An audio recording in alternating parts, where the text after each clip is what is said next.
नमस्कार दोस्तों, आप सभी का स्वागत है आपके अपने यूट्यूब चैनल पुलिस टारगेट में। जो लोग नए हैं उनके लिए बता दें कि RWA पेड कोर्सेज जो कि प्रश्न 2.0 की PDF है, ठीक है। हैंड नोट जो PDF होती है वो हम यहाँ पे आपको पढ़ाने की कोशिश करते हैं, क्योंकि आपको PDF जो है वो टेलीग्राम चैनल पर मिल जाती है। टेलीग्राम चैनल से अगर आपको जुड़ना है तो आपको टेलीग्राम चैनल की लिंक डिस्क्रिप्शन बॉक्स में मिल जाएगी, वहाँ से आप ज्वाइन कर सकते हैं। आपको हर एक क्लास की वहाँ पे PDF मिल जाएगी, चाहे वो कंप्यूटर हो, चाहे वो मैथ हो, चाहे वो रीजनिंग हो, चाहे वो ज्योग्राफी हो, या फिर बायोलॉजी हो, या फिर पॉलिटी हो, या फिर नवीन सर की हिस्ट्री हो। सभी की जो PDF है आपको वहाँ पर मिल जाएगी, ठीक है। अपना जो नेक्स्ट चैप्टर है वो है फंडामेंटल राइट, जिसको हम हिंदी में मूल अधिकार कहते हैं। मूल अधिकार आपने पहले पढ़े होंगे, लेकिन आज जिस तरीके से आप पढ़ेंगे वो सबसे हटके तरीका होगा, ठीक है। क्योंकि दिल्ली पुलिस है, दिल्ली पुलिस थोड़े से गहरे में सवाल जो है वो थोड़े टफली पूछती है, तो हमें थोड़ा सा अंदर घुस के फंडामेंटल राइट्स में क्या क्या हैं, कौन कौन से पार्ट हैं, कौन कौन से पार्ट पूछे जाते हैं, तो सभी पढ़ना है। सबसे पहले बात बता दें आपको, संघ एवं उसके राज्य क्षेत्र हो गए थे भाग 1 में, और भाग 2 में नागरिकता हो गई थी। भाग 3 में क्या है, तो मूल अधिकार है। जो राज्य एवं उनके संघ है 1 से 4 तक हो गया था। उसके बाद में नागरिकता जो है वो 5 से 11 हो गई थी, और अब जो अपना मूल अधिकार है वो 12 से 35 तक होने वाला है। भाग 3 में आते हैं मूल अधिकार, अनुच्छेद 12 से 35 है, ठीक है। बाकी जो पहले हम कंटेंट पढ़ चुके हैं उसके आगे का कंटेंट है। इसके बाद मूल अधिकार जो है वो भाग 3 में आते हैं। भाग 3 को क्या कहते हैं, तो संविधान का जो मैग्ना कार्टा होता है वो पूछा जाता है। अभी पूछा गया था पिछले मॉक में ही दिल्ली पुलिस के में कि संविधान का मैग्ना कार्टा किस भाग को कहा जाता है, तो कौन से भाग को कहा जाता है, भाग 3 को कहा जाता है, ठीक है। इसके बाद हम बात करेंगे कि मूल अधिकार आए कहाँ से इनकी शुरुआत हुई, कैसे कैसे पूरी प्रोसेसिंग पढ़ेंगे। सर्वप्रथम हम बात करते हैं 1215 की, ब्रिटेन की। कहाँ की, ब्रिटेन की। ब्रिटेन में एक राजा हुए हैं सर जॉन, कौन से, सर जॉन। इन्होंने एक लिखित दस्तावेज पेश किया। कैसा लिखित दस्तावेज पेश किया कि प्रत्येक व्यक्ति के मूल अधिकार होने चाहिए। कब, 1235 की बात है, वो सॉरी 1215 की बात है। कहाँ की, ब्रिटेन की। किसने लिखित दस्तावेज पेश किया, तो सर जॉन ने दस्तावेज पेश किया। इसके बाद क्या हुआ, सेकंड जो दस्तावेज है वो 1689 में विल ऑफ राइट्स, ठीक है। विल ऑफ राइट्स का मतलब है कि हमारे जो अधिकार हैं, इस नाम से, विल ऑफ राइट नाम से दूसरे जो दस्तावेज हैं वो पेश किए गए। 1689 में शुरुआत हुई ब्रिटेन में, 1215 में सर जॉन के द्वारा सेकंड दस्तावेज 1689 में पेश किया गया, जिसको विल ऑफ राइट्स बोला गया। इसके बाद प्रथम देश जो है मूल अधिकारों का जो विकास किया वो ब्रिटेन ने किया। सेकंड जो देश है, सर प्रथम की बात हो रही है, भारत में कहाँ से लिए उसकी चर्चा हम बाद में करेंगे। भारत में जो लिए गए हैं वो अमेरिका से लिए गए हैं, लेकिन शुरुआत कहाँ से हुई है, तो ब्रिटेन से हुई है, ठीक है। सेकंड जो है दूसरा देश कौन बना, तो 1789 में फ्रांस देश ने मूल अधिकारों की बात की। कब, 1789 में। ब्रिटेन में 1215 में पहले पेश किया गया, फिर दूसरी बार इसमें 1689 में एक विल ऑफ राइट नाम से दस्तावेज पेश किया गया लिखित।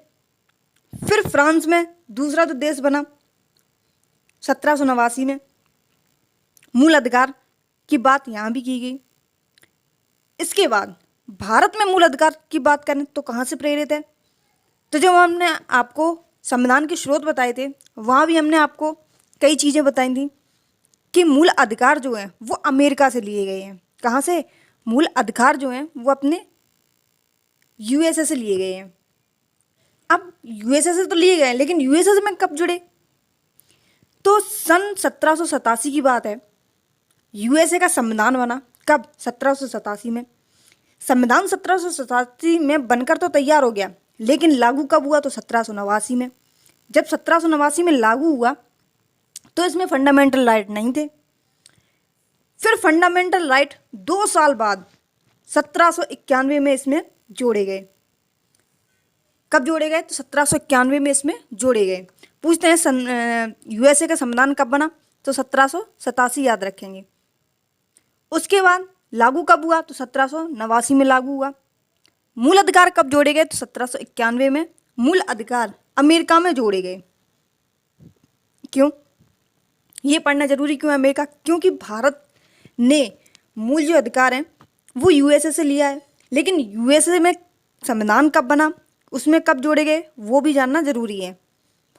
शुरुआत में बताया आपको कि संविधान का मैग्ना कार्टा भारत 3 को कहा जाता है, अनुच्छेद 1235 होता है, ठीक है, जो आर्टिकल है। हर एक आर्टिकल पढ़ेंगे और उनके भी अंदर जो जो इम्पोर्टेंट आर्टिकल होंगे वो भी पढ़ेंगे। जैसे 16A है, 16(6) है, ठीक है। ए का मतलब होता है एक से।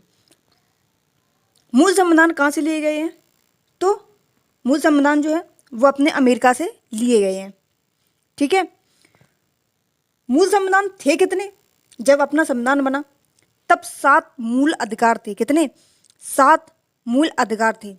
तो कौन सा हटा है? वर्तमान में कितने हैं? तो 6 हैं। वर्तमान में कितने हैं? 6 हैं। सभी को पता है कि 44वां कॉन्स्टिट्यूशन अमेंडमेंट एक्ट 1700 कब? 1978, ठीक है। 44 में जो संविधान संशोधन है 1978 में इसको समाप्त कर दिया गया। कौन सा था? तो संपत्ति का अधिकार था। पहले क्या था कि जो संपत्ति थी माता पिता की वो सिर्फ उनकी संतानों को ही मिलती थी, लेकिन उसका गलत उपयोग होने लगा। वो अपने माता पिता की देख रेख नहीं करते थे। लेकिन फिर सुप्रीम कोर्ट ने क्या किया? सुप्रीम कोर्ट ने 44वां कॉन्स्टिट्यूशन अमेंडमेंट 1978 1978 एक कानून बनाया जिसमें 19(1)(f) और 31 आर्टिकल को समाप्त कर दिया गया। इनमें क्या वर्णन है? 19(1)(f) में और 31 में, इसमें संपत्ति के अधिकारों का वर्णन है। इनको समाप्त कर दिया गया। फिर जब 44वां कॉन्स्टिट्यूशन अमेंडमेंट एक्ट 1978 जो है, उस टाइम राष्ट्रपति कौन थे? तो वो थे संजीव रेड्डी। कौन थे? संजीव रेड्डी। यहाँ पे ये 87 बार बार बोल रहा है, 78 है, ठीक है, आप ध्यान रखेंगे 78 है। जब 42 में हुआ था तो वो 1976 में हुआ था, और जो 44 में हुआ है वो 1978 में हुआ है। सभी को पता है कि 42वां कॉन्स्टिट्यूशन अमेंडमेंट एक्ट को मिनी कॉन्स्टिट्यूशन अमेंडमेंट एक्ट कहा जाता है, ठीक है। इसके बारे में भी चर्चा करेंगे कि क्या है ये, लेकिन अभी सिर्फ उनके बारे में चर्चा कर रहे हैं जो मूल अधिकार में आते हैं। तो जब इसको हटा दिया गया तो इसको कहाँ जोड़ दिया गया? संपत्ति के अधिकार को। तो संपत्ति के अधिकार को मूल अधिकार से हटाकर कानूनी अधिकार में जोड़ दिया गया, जिसको हम विधिक अधिकार भी कहते हैं, जिसको इंग्लिश में लीगल राइट्स कहा जाता है, ठीक है। अब कानूनी अधिकार में इसको जोड़ तो दिया गया, लेकिन कब जोड़ दिया गया? कौन से आर्टिकल में जोड़ दिया गया? तो 1978 में जोड़ दिया गया। और कौन सा नया जो अनुच्छेद बना वो बना 300 का। कौन सा? 300 का में जोड़ दिया गया। 300 का किस भाग में है? तो ये भाग 12 में जोड़ दिया। पूछ सकते हैं आपसे, संपत्ति को जो अधिकार है वो कौन से भाग में जोड़ा गया? तो भाग 12 में है। 12 में कैसे याद रखेंगे? हमारी संतानें 12 बांट ना कर दें हमारी संपत्ति की, इसलिए भाग 12 में जोड़ दिया गया। बस याद रखना है आपको, एक तरीका है, ठीक है। 12 बांट ना हो जाए इसलिए माता पिता ने अब जो संपत्ति है वो माता पिता जिसको चाहें उसको दे सकती हैं, ठीक है। लेकिन तब ऐसा नहीं था 1978 से पहले, कि जो उनकी संपत्ति थी वो उनके बच्चों को ही मिलती थी, चाहे उनकी सेवा हो ना हो, उनकी इच्छा हो ना हो। तो इसका गलत उपयोग होने लगा। इस वजह से सुप्रीम कोर्ट ने 44वां कॉन्स्टिट्यूशन अमेंडमेंट एक्ट 1978, उस टाइम राष्ट्रपति कौन थे? तो एन संजीव रेड्डी राष्ट्रपति थे। पूछ सकते हैं आपसे कि उस टाइम राष्ट्रपति कौन थे? तो संजीव रेड्डी थे। कौन सा आर्टिकल बना? 300 का बना, ठीक है, कानूनी अधिकार बना दिया गया, प्रेजेंट टाइम में कानूनी अधिकार है। 12 बांट ना हो जाए इसलिए 12 भाग में रख दिया गया। प्रेजेंट टाइम में संपत्ति का अधिकार पूछा जाए कैसा अधिकार है, तो कानूनी अधिकार है, ठीक है। वर्तमान में जो 6 मौलिक अधिकार हैं वो हैं कौन कौन से? पहला पूरा सा याद रखेंगे, फिर उसके बाद थोड़ा सा कम करेंगे, आधा सा, फिर बिल्कुल उसकी डंडी हटा देंगे तो सीटी वाला सा हो जाएगा, ठीक है। याद कैसे रखना है? तो समानता का अधिकार, पहले पूरा सा, फिर आधा सा यानी स्वतंत्रता का अधिकार, उसके बाद सीटी वाला सा, शोषण के विरुद्ध अधिकार, उसके बाद धा आएगा, क्या आएगा? धा। पहले पूरा सा, फिर आधा सा, फिर सीटा वाला सा, फिर धा। धा धनुष से क्या? धार्मिक स्वतंत्रता का अधिकार, राइट टू रिलीजियस फ्रीडम, ठीक है। उसके बाद फिर से पूरा सा की बात आती है और उसमें एक डंडा भी लगा देंगे हम, ठीक है। ये ऊपर वाली 4 की तो खत्म हो गई, अब बचे 2। तो सा सभी है, तो अब इसमें सा लिखेंगे और एक डंडा और लगा देंगे एक्स्ट्रा, तो सांस्कृतिक एवं शैक्षिक अधिकार। कौन सा? सांस्कृतिक एवं शैक्षिक अधिकार। इसमें सीटी वाला सा भी है और सपेरा वाला सा भी है। ये सीटी वाला सा, ये सपेरा वाला सा। 5वें में क्या है? तो 5वें में उन दोनों को कंबाइन कर दिया, किसको? सीटी वाला सा को भी और सपेरा वाले सा को भी। लेकिन जो अंतिम है वो क्या है? वो सभी को पता होगा कि अनुच्छेद 32 जो है उनमें संविधान के उपचारों का अधिकार बताया गया है, जो भीमराव अंबेडकर ने बोला है कि संवैधानिक उपचारों को उपचार किस आर्टिकल को कहा जाता है? तो अनुच्छेद 32 में कहा जाता है, ठीक है। तो अपना जो संवैधानिक उपचारों का उपचार है वो किस में है? आर्टिकल 32 में है। अब समानता के जो अधिकार हैं वो कौन कौन से होते हैं? तो 14 से 18 वर्ष की उम्र में हर एक बच्चे को अपने अधिकार पता चल जाते हैं। कैसे? कि हमें कहाँ पे कौन लोग बेइज्जत कर रहे हैं, कौन लोग इज्जत कर रहे हैं, क्या हमारे लिए सही है, ठीक है। उसको बुरा भी इसी उम्र में लगता है, 14 से 18 साल की एज में। तो उसको पता चल जाता है कि समानता का जो अधिकार है, राइट टू इक्वलिटी, कि कौन हमारे साथ भेदभाव कर रहा है, तो 14 से 18 की उम्र जो होती है उसमें पता चल जाता है, ठीक है। तो जो समानता का अधिकार है वो आर्टिकल 14 से 18 है। फिर 18 के बाद क्या हो जाते हैं? हम लोग स्वतंत्र हो जाते हैं। घर वाले थोड़ा कम प्रेशर देना शुरू करते हैं। कब? 19, 20, 21, 22। तो 19 से 22 तक हम लोग स्वतंत्र रहते हैं। फिर क्या होता है? फिर घर वालों का एक दबाव पड़ता है। कब? 23, 24 की उम्र में, कि शादी करो लड़कियों के लिए, लेकिन लड़कों के लिए जॉब लो, नौकरी करो, ठीक है। शोषण का जो विरुद्ध है, फिर शोषण करने लगते घर वाले। तो 23 और 24 जो है वो शोषण के विरुद्ध है। फिर 25 से 28 के लोग क्या करते हैं? धर्म के प्रति थोड़े से जागरूक होते हैं। किसके प्रति? धर्म के प्रति थोड़े से जागरूक होकर कि पूजा पाठ कर लें, शायद भगवान थोड़ा सा सक्सेस कर दें, ठीक है। तो थोड़ा मेहनत की भी ज़रूरत पड़ती है, थोड़ा लक की भी ज़रूरत पड़ती है, और थोड़ा धार्मिक चीज़ों की भी ज़रूरत पड़ती है। तो धार्मिक स्वतंत्रता कब है? तो 25 से 28 की उम्र में, यानी 25 से 28 आर्टिकल जो है वो किसके लिए है? तो धार्मिक स्वतंत्रता का अधिकार जो है उसके लिए। फिर जब आदमी 29-30 की उम्र में आता है, फिर वो क्या करता है? सांस्कृतिक और शैक्षणिक अधिकार उसको मिलती है। फिर वो संस्कृति की बात करता है और शैक्षिक की बात करता है। शैक्षिक का मतलब है पढ़ाई लिखाई की, क्योंकि उसकी उम्र तो निकल चुकी पीछे, ठीक है। फिर वो दूसरों को ज्ञान देता है कि आप पढ़ाई करो, मेहनत करो, ठीक है। तो 29-30 की एज में वो क्या करता है? सांस्कृतिक एवं शैक्षिक अधिकार मिलते हैं उसको। 32 में क्या होता है? आर्टिकल 32 जो है वो क्या कहता है? संवैधानिक उपचार का उपचार। अनुच्छेद 32 तक जब वो इंसान कोई 32 साल का हो जाता है, 31 कहाँ गया? 30 के बाद 31वां संविधान, वो 31वां जो आर्टिकल है वो हटा दिया गया है। 31 और 19(1)(f या 19(f) भी लिख सकते हैं। तो 19(1)(f) और 31 हटा दिए गए थे। आपको पता था कि जो फंडामेंटल राइट्स हैं, अपने मौलिक अधिकार जो हैं, उन्हें हटा दिया गया था, 300A में रख दिया गया था। किसमें? 301 कानूनी अधिकार बना के रख दिया गया था। किसमें? भाग 12 में। 12 बांट ना हो जाए संपत्ति का, इस वजह से। अब जब इंसान 12 वर्ष का हो जाता है, फिर उसे तब तक कोई ना कोई उपचार उसकी नौकरी के लिए मिल ही जाता है। ठीक है, कोई ना कोई भी नौकरी तब तक पकड़ लेता है।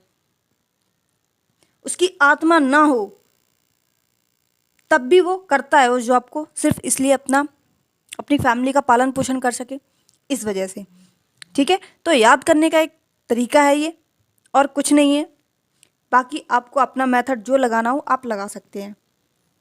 ठीक है, तो संवैधानिक उपचारों का उपचार अनुच्छेद 32 में आ गया, जिसको संविधान की आत्मा कहा गया। किसने कहा है संविधान की आत्मा? तो अंबेडकर जी ने कहा है, भीमराव अंबेडकर, ठीक है, जी ने कहा है। अब 12 में क्या है और 13 में क्या है? तो 12 में राज्य की परिभाषा दी गई है। हमने अभी 12-13 तो पढ़े नहीं, हमने शुरुआत कहाँ से की थी? 14 से 18 की। 14 से 18 की एज में क्या होती है? समानता, समानता का अधिकार। ठीक है, पहले पूरा सा बताया, फिर आधा सा बताया, फिर सीटी वाला सा बताया, फिर धा बताया, फिर सीटी वाला सा और सपेरा वाला सा दोनों बताए। उसके बाद में संवैधानिक उपचारों का अधिकार, संवैधानिक उपचारों का जो अधिकार है वो बताया। लेकिन हमने 12-13 छोड़ दिए थे। तो 12 में क्या है? तो राज्य की परिभाषा है। राज्य की परिभाषा का मतलब क्या है? राज्य किससे बनता है? तो देखो, भारत सरकार जो है, एक तो उसमें वो होती है संसद होता है, राज्य सरकार होती है, और राज्य विधानमंडल होता है, जिसको हम स्टेट लेजिस्लेटिव कहते हैं। स्थानीय निकाय होता है, लोकल अथॉरिटीज होती हैं, अन्य निकाय होते हैं। इन 6 चीजों से मिलकर एक राज्य बनता है। कौन कौन सी? राज्य विधानमंडल, स्थानीय निकाय, राज्य सरकार, संसद, अन्य निकाय और भारत सरकार। ठीक है, ये 12 में है कि इन सभी से मिलकर एक राज्य बनेगा। आर्टिकल 13 में क्या है? आर्टिकल 13 में यह है कि कोई भी राज्य ऐसा कानून नहीं बनाएगा जिससे हमारे मूल अधिकारों का उल्लंघन हो। तो कोई भी राज्य ऐसा कोई कानून नहीं बनाएगा जिससे हमारे मूल अधिकारों का उल्लंघन हो। ठीक है, अब बात आती है किसकी? 12-13 तो हो गए। 12 में राज्य की परिभाषा थी, 13 में था कि राज्य कोई ऐसा कानून नहीं बनाएगा जिससे मूल अधिकारों का हनन हो। ठीक है, हनन का मतलब हो उल्लंघन ना हो। अब आती है समानता का अधिकार। एक एक चीज पढ़ेंगे, एक एक जो 6 फंडामेंटल राइट है उनके अंदर भी घुसना है। 14 से 18 था जो समानता का अधिकार है वो। अब 14 में क्या है? 14 में कितने भाग हैं? 15 में क्या है? 15 में कितने भाग हैं? उनके अंदर क्या है? सभी पढ़ेंगे। तो बात करते हैं 14 की। किसकी? आर्टिकल 14 की।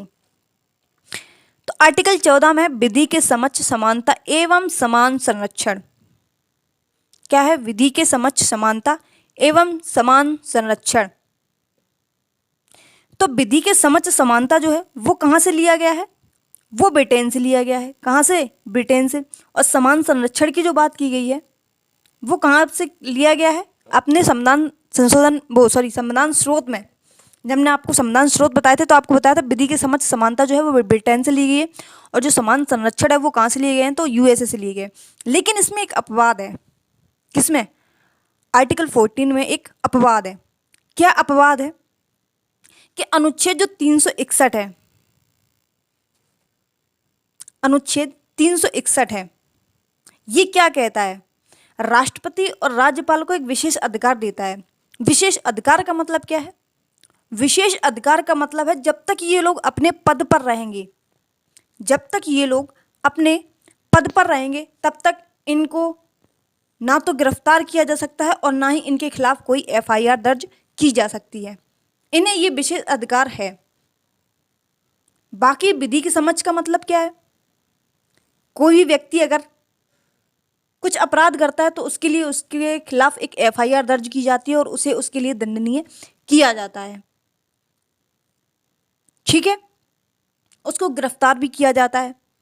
लेकिन अनुच्छेद 361 ये कहता है कि राष्ट्रपति और राज्यपाल के पास एक विशेष अधिकार है, अगर वो अपने पद पर हैं तो ना तो उन्हें गिरफ्तार किया जाएगा और ना ही उनके खिलाफ कोई एफआईआर लिखी जाएगी। जैसे ही वो अपने पद से हटते हों उसके बाद में उनके खिलाफ एफआईआर की जा सकती है और उनके खिलाफ और उन्हें गिरफ्तार भी किया जा सकता है। लेकिन लेकिन लेकिन क्या किसी और के लिए भी विशेष अधिकार है?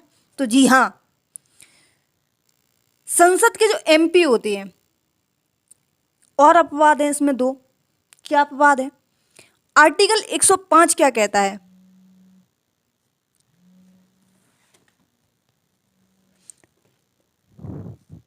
जब राष्ट्रपति राज्यपाल को यह अधिकार दिए गए तो क्या और किसी को भी अधिकार दिए गए? जी हाँ, दिए गए हैं। 105 ये कहता है जो सांसद है, जिसको हम लोग एमपी कहते हैं, मध्य प्रदेश वाला एमपी नहीं, ये सांसद वाला एमपी, ठीक है। और एमएलए और एमएलसी, सांसद की बात किस में की गई है? 105 में।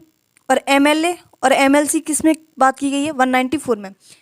एमएलए और एमएलसी में क्या होता है? ये तो प्रत्येक स्टेट में होते हैं, लेकिन ये विधान परिषद में होते हैं। ये विधानसभा में होते हैं, लेकिन ये विधान परिषद में होते हैं। विधान परिषद अपने भारत में कितने राज्यों में है? तो सिर्फ 6 राज्यों में है, ठीक है। और एमएलसी सिर्फ कितने स्टेटों में है? तो 6 राज्यों में ही एमएलसी बनती हैं। इनके लिए क्या अधिकार है? 105 सांसद की बात, सांसद को विशेष अधिकार क्या है, और एमएलए और एमएलसी को क्या अधिकार है? तो इन्हें ये अधिकार है कि जब सत्र चलता है इसके 40 दिन पहले और 40 दिन बाद इन्हें गिरफ्तार नहीं किया जाएगा। इनके खिलाफ एफआईआर तो की जा सकती है, लेकिन इनको गिरफ्तार नहीं किया जा सकता है। कब? सत्र चल रहा हो उसके पहले 40 दिन, और सत्र जब तक चलेगा तब तक, और 40 दिन बाद तक इनके खिलाफ कोई भी इन्हें गिरफ्तार नहीं कर सकता है, ठीक है। इसके बाद आर्टिकल 14 में एक नोट और है। क्या है?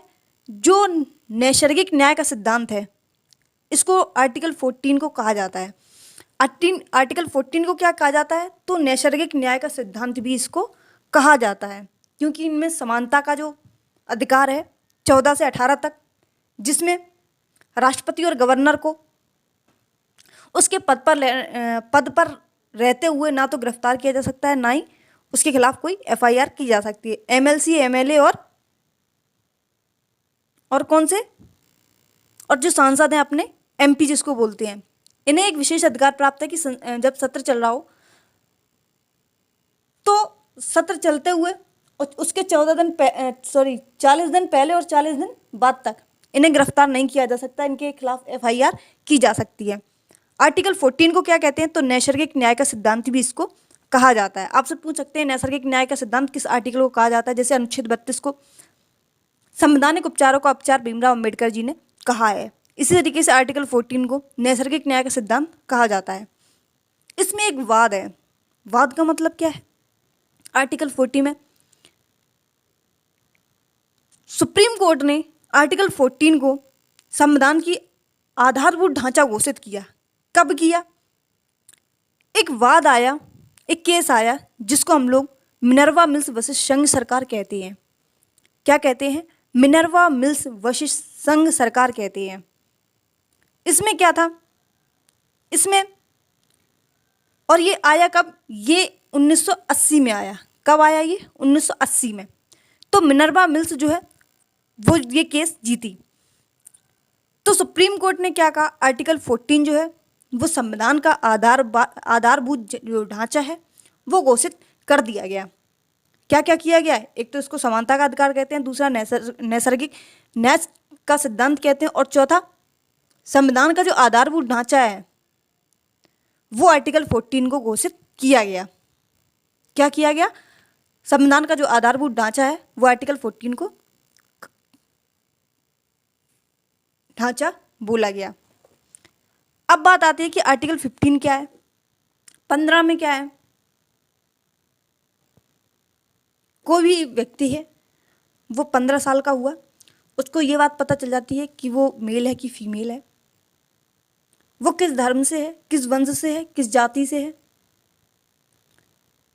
तो आर्टिकल 15 क्या कहता है कि अगर कोई भी जाति का व्यक्ति हो, उसका धर्म कुछ भी हो, उसका धर्म कुछ भी हो, वो किसी भी वंश से रिलेटेड क्यों ना हो, और जन्म के स्थान के आधार पर उसके साथ कोई भी भेदभाव नहीं किया जाएगा। जैसे मान लो कोई नीची जाति का, यानी आप मान लो ऐसे SC ST के लोग हैं, पहले बहुत भेदभाव होता था, लेकिन आज प्रेजेंट की डेट में वो लोग कहीं भी जा सकते हैं, कहीं भी घूम सकते हैं, कहीं भी वो पानी पी सकते हैं। पहले तो आपने शायद देखा हो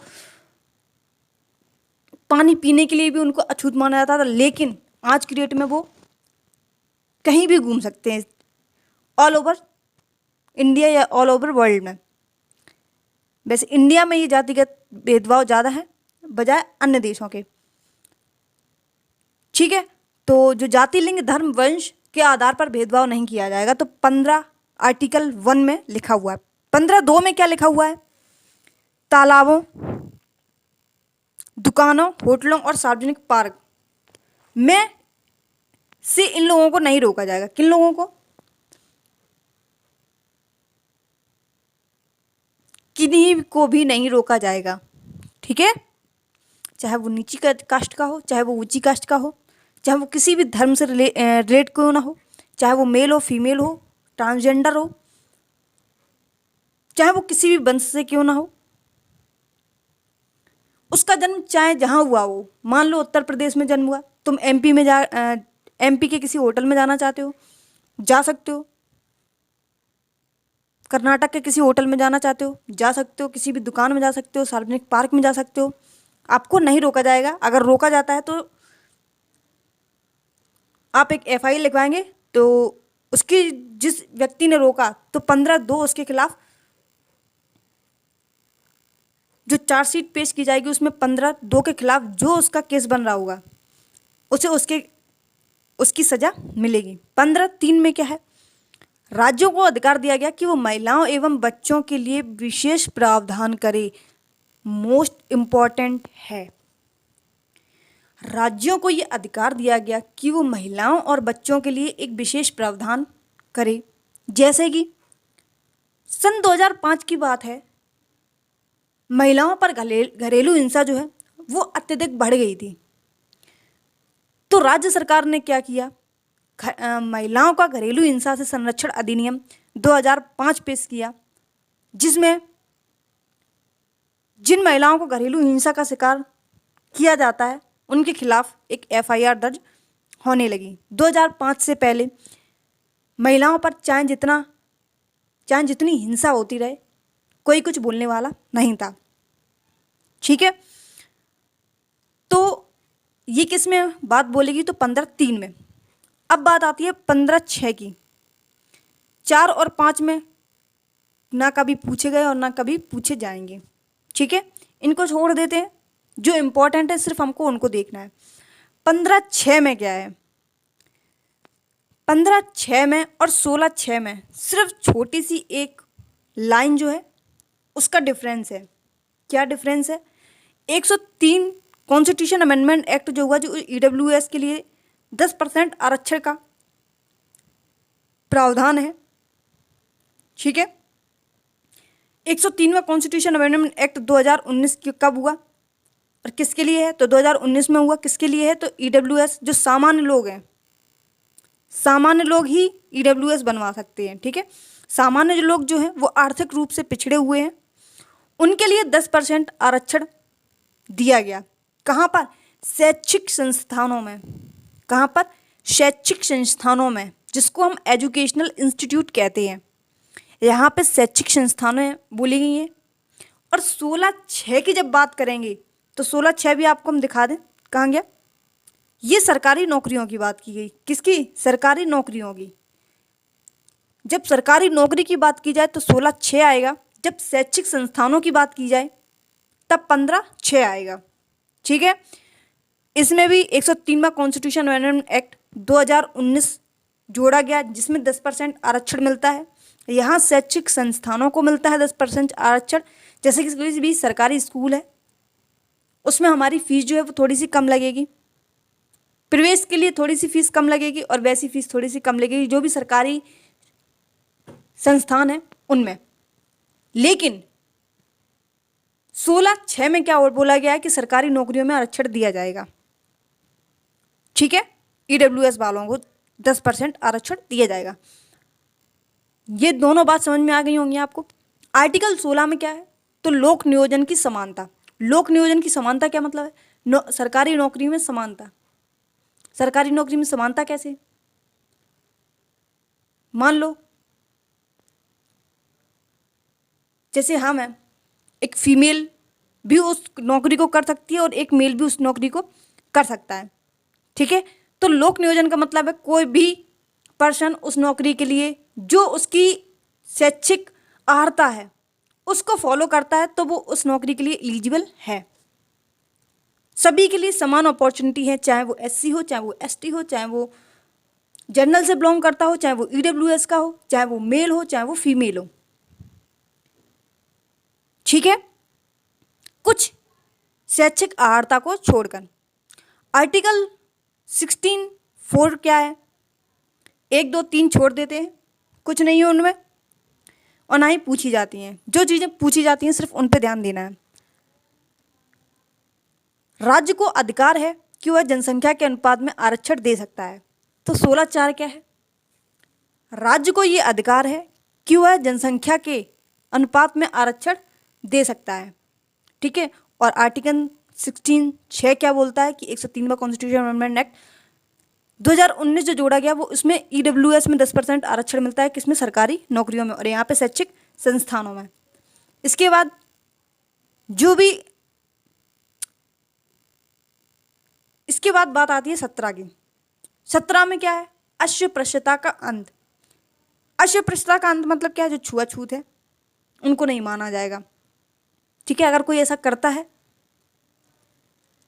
तो उसको सजा दी जाएगी। यह अब हटाया कब गया? तो अस्पृश्यता अपराध है, यह अधिनियम 1955 में आया, जिसका नाम बदलकर बाद में सिविल अधिकार संरक्षण कर दिया गया। क्या? सिविल अधिकार संरक्षण अधिनियम कर दिया गया। किसका? अस्पृश्यता अपराध अधिनियम का नाम। अस्पृश्यता का अंत एक अधिनियम आया, अस्पृश्यता अपराध अधिनियम 1955, जिसका नाम बाद में सिविल अधिकार संरक्षण अधिनियम कर दिया गया। इसमें संशोधन किया गया 1976 में कि अस्पृश्यता का जो अंत है वो किया जाएगा। आर्टिकल 18 में क्या है? उपाधियों का अंत। उपाधियों के अंत में क्या आते हैं? जैसे मान लो किसी व्यक्ति को उपाधियां क्या होती हैं? जैसे सर की उपाधि होती है, राजा राम मोहन राय में राजा की जो उपाधि है, नाइटहुड की जो उपाधि है। उपाधियों का अंत कर दिया, कोई भी ऐसी उपाधि अब नहीं दी जाएगी। क्या पद्मश्री, पद्म भूषण, पद्म विभूषण, भारत रत्न ये सभी उपाधियां हैं? नहीं, ये सम्मान है। ये भारत के क्या है? ये सम्मान है। उपाधियां क्या है हम आपको बता चुके हैं। जैसे नाइटिंगेल हुड की उपाधि है, सर की उपाधि है। ठीक है, इसके बाद बात करेंगे हम किसकी? 18 में। 18 यहीं तक समाप्त हो जाता है अपना, लेकिन जो समानता का अधिकार है वो यहाँ पर समाप्त हुआ, जिसको हमने 14 से 18 तक पढ़ा था। अब दूसरा जो अपना अधिकार है वो क्या है? वो है स्वतंत्रता का अधिकार। पहले पूरा सा बताया था, फिर आधा सा बताया, आधा सा, पहले पूरा सा, फिर आधा सा, फिर सीटी वाला सा, फिर धा, फिर सा और सीटी वाला सा और सपेरा वाला सा दोनों एक साथ, फिर संवैधानिक उपचारों का उपचार बताया। ये समानता का अधिकार, ये स्वतंत्रता का अधिकार, ये शोषण के विरुद्ध अधिकार, ये धार्मिक स्वतंत्रता का अधिकार, ये संवैधानिक एवं शैक्षिक अधिकार। ये जो अंत वाला है वो है अपना संवैधानिक उपचारों का उपचार, जो कि आर्टिकल 32 में है। कहा किसने है संवैधानिक उपचारों का उपचार? तो भीमराव अम्बेडकर जी ने ये बात कही थी। अब बात करते हैं किसकी, जो अपना फंडामेंटल दूसरा वाला है जिसको हम स्वतंत्रता का अधिकार कहते हैं। वाक एवं अभिव्यक्ति की स्वतंत्रता है। वाक का मतलब क्या होता है, बोलने से, ठीक है।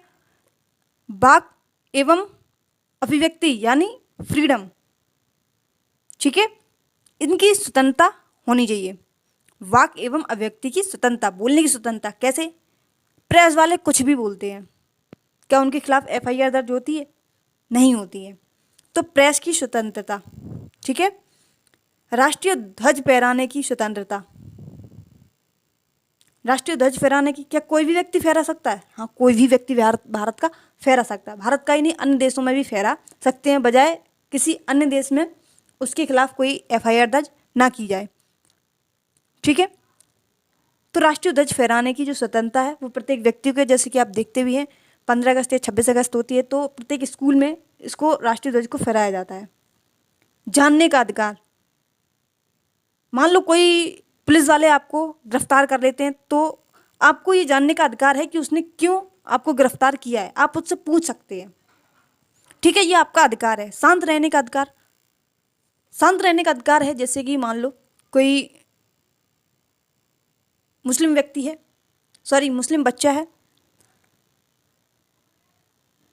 और प्रेजेंट टाइम में स्कूल में मान लो हनुमान चालीसा चल रही है, ठीक है, उसमें बोला जाए कि जय श्री राम, तो सभी बच्चे बोलेंगे। अगर वो नहीं बोल रहे हैं, ठीक है, तो उनके पास अधिकार है कि वो शांत रह सकते हैं, वो चीज़ें नहीं बोल सकते हैं। शायद उनकी मम्मी पापा ने मना किया हो उन्हें बोलने से। हर धर्म की अपनी अपनी कहानी है, ठीक है, तो हमें उस बात पे नहीं बोलना है। इंटरनेट का प्रयोग, इंटरनेट का प्रयोग अब एक अधिकार बन चुका है। जैसे कि जब नहीं था तब की बात अलग है, लेकिन प्रेजेंट टाइम में सभी को इंटरनेट इस्तेमाल करने की अनुमति है।